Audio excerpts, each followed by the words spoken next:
ہاں جی اگلا سوال کریں جی. اچھا جی علی بھائی، دوسرا سوال جو ہے، اگلا سوال وہ بیسیکلی کلمے سے ریلیٹڈ ہے. جیسے ہمیں پتہ ہے کہ ہمارا کلمہ تو ہے لا الہ الا اللہ محمد رسول اللہ.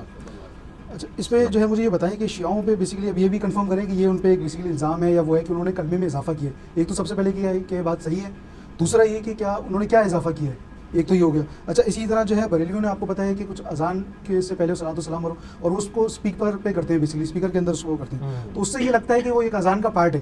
فار ایگزامپل اگر کوئی غیر مسلم اگر یہ سنے تو اس کو وہ تو یہ سمجھے گا کہ بھائی اذان بھی پارٹ ہے. تو اس کے بارے میں ہاں جی اس پہ میرا موقف یہ ہے میرے بھائیوں کے، پہلی بات تو یہ ہے کہ یہ جو اضافہ ہے یہ سب نے کیا ہوا ہے. دین میں جو اچھی چیز کا اضافہ ہے وہ تو نہ کفر ہے نہ شرک ہے، زیادہ سے زیادہ بدعت ہے. اذان کے ساتھ درود کا جو اضافہ انہوں نے کیا ہے وہ کہتے ہیں جی ہم پہلے درود پڑھتے ہیں پھر وقفہ کرتے ہیں پھر اذان دیتے ہیں. اضافہ نہیں کیا ہوا، تھوڑا سا وقفہ رکھا ہوا ہے لیکن اٹیچ تو اس کو کر دیا نا. مسلم شریف میں حدیث ہے جو اذان کا جواب دے اس کے بعد درود پڑھے اور الوسیلہ والی دعا اللہ سے مانگے، میری شفاعت اس کے لیے حلال ہو جائے گی. بعد میں تو درود ضرور پڑھے. ٹھیک ہے جی.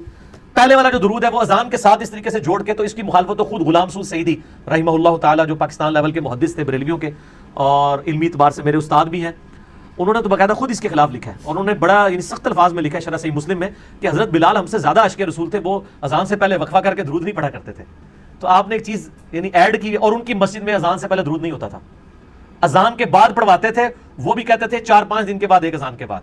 روٹین نہیں بنائی تھی، وہ کہتے ہیں منع کیا ہوا کہ روٹین نہیں بنانی ہے، اس کو کوئی حصہ نہ سمجھ لے. اور 4-5 دن کے بعد اس لیے کہ ہم پہ کوئی وہابی ہونے کا فتویٰ نہ لگا دے.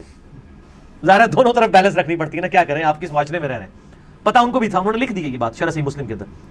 تو اسی طریقے سے جو کلمہ ہے، کلمہ تو شیعہ سنی کا ایک ہی ہے، اشہد اللہ الہ الا اللہ وحدہ لا شریک لہ واشہد ان محمدا عبدہ ورسولہ، یا اشہد اللہ الہ الا اللہ واشہد ان محمدا عبدہ ورسولہ، یا لا الہ الا اللہ محمد رسول اللہ. 6 کلموں کے اوپر بھی میرا کلپ ہے، 4 کلمے ثابت ہیں پہلے اذکار کے طور پہ. تو آپ لکھ دیں 6 کلموں کا ثبوت انجینئر محمد علی مرزا، تو نکل آئے گا وہ کلپ. باقی جو شہادت ثلاثہ اسے کہتے ہیں، تیسری شہادت، یعنی اشہد ان علی ولی اللہ، کہ ہم گواہی دیتے ہیں کہ علی جو ہے وہ اللہ کے ولی ہیں. ہمیں اس جملے سے تو کوئی اختلاف نہیں ہے. میں بھی گواہی دیتا ہوں کہ علی بھی اللہ کے ولی ہیں، ابوبکر بھی اللہ کے ولی ہیں، عمر بھی اللہ کے ولی ہیں، عثمان بھی اللہ کے ولی ہیں رضی اللہ عنہم اجمعین وعلیہم السلام اجمعین. لیکن اس کو کلمے کے ساتھ ایڈ کر دینا یہ بدعت ہے، اور یہ خود شیعہ علماء نے اس پہ بدعت کا فتویٰ لگایا ہوا ہے. اسی لیے شیعہ اب تک جو نماز پڑھ رہے ہیں نا، اللہ کے فضل سے نماز میں شہادت ثلاثہ کوئی نہیں ہے. نماز میں وہ محمد عبدہ رسول کو رک جاتے ہیں. جب بھی کوئی شیعہ ملے اس کو کوئی نماز بتاؤ اپنی کتابوں سے دکھاؤ اور خود کیا پڑھتے ہو، اس میں علی ولی اللہ کیوں نہیں پڑھتے ہو. اذان میں تو ایڈیشن کر لی، وہ تو اہل سنت میں بھی بریلویوں نے درود شریف کے حوالے سے ایک وہ ایڈیشن والا معاملہ کر دیا.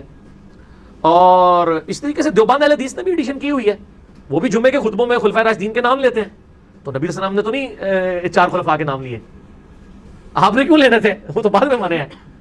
تو وہ جب آپ شیعہ سے بات کریں گے وہ کہتے ہیں آپ بھی جناب یہ جو حضرت ابوبکر کے لیے، عمر کے لیے، عثمان کے لیے، علی کے لیے 4 کے نام لے کے حدیثیں بیان کرتے ہیں، تو یہ نبی علیہ السلام کے خطبے میں بیان کرتے تھے.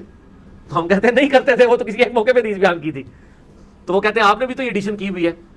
یہ وہی بات ہے کہ بیٹا تو کیوں فیل ہوا، اب اری تھوڑے دوست کا منڈا بھی فیل ہو گیا، آپ کے دوست کا بیٹا بھی فیل ہو گیا، میں بھی فیل ہو گیا، تو کیا کون سی نئی بات ہے، فیل دونوں ہی ہوئے ہیں. تو یہ چیزیں جو ہے نا وہ بدعت میں آتی ہیں. اس سے کوئی کلمہ علیحدہ نہیں ہو گیا، کوئی دین علیحدہ نہیں ہو گیا، وہ اسلام سے خارج نہیں ہو گئے ہیں. ورنہ تو میں نے آپ کو بتایا وہ تو علی ولی اللہ کہہ رہے ہیں، اگر وہ علی رسول اللہ کہہ دیں تو ٹھیک ہے آپ دین سے نکال دیں. 71B میرا مسئلہ ہے، انڈیا اور پاکستان کے بزرگوں کی 19 گستاخانہ عبارات کا تحقیقی جائزہ، اس میں آپ کو پتہ چل جائے گا یہ کلموں والے مسئلے کس کس نے کیے ہوئے ہیں. ٹھیک ہو گئے.